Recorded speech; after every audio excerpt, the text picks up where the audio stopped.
بسم اللہ الرحمن الرحیم۔ السلام علیکم۔ ایک مرتبہ ایک بہت ہی گناہ گار، اپنے زمانے کا مانا ہوا فاسق و فاجر شخص ایک جنگل کے قریب جا رہا تھا کہ اس نے ایک آدمی کو دیکھا جو اپنے سامنے زمین میں ایک سوکھی ٹہنی دبائے بیٹھا تھا اور اللہ کی عبادت کر رہا تھا۔ اس گناہ گار آدمی نے پوچھا، تم کیا کر رہے ہو؟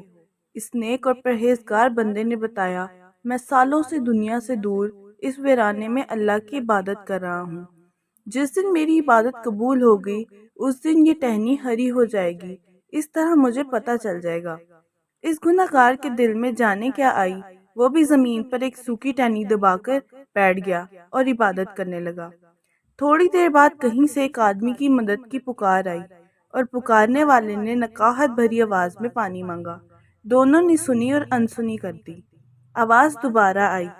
3-4 مرتبہ کی پکار کے بعد گناہ گار نے نیک شخص سے کہا، میں تو ابھی بیٹھا ہوں، تمہیں کتنا عرصہ ہو گیا ہے، تم ذرا اٹھ کر اسے پانی تو پلا دو، میں ابھی بیٹھا ہوں، اٹھنا نہیں چاہتا۔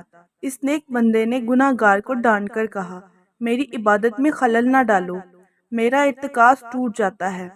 جب مدد کی پکار مسلسل آتی رہی تو گناہ گار سے رہا نہ گیا، اس نے اپنی جگہ چھوڑی اور پانی پلانے چلا گیا۔ جب تھوڑی دیر بعد واپس آیا تو اس نے دیکھا اس کی ٹہنی ہری ہو چکی تھی اور اس نیک بندے کی ٹہنی ویسی کی ویسی تھی۔ وہ تو رب ہے جس کی چاہے توبہ قبول کر لے۔ کبھی کبھی برسوں کی ریاضت بھی ایک لمحے میں پلٹا دی جاتی ہے اور کبھی ایک آدھا ہی قبولیت کا سبب بن جاتی ہے۔ اے اللہ، ہمیں جب تک زندہ رکھ، ایمان و اسلام پر رکھ، اور جب بھی موت دے، ایمان و اسلام پر دے۔ آمین ثم آمین یا رب العالمین۔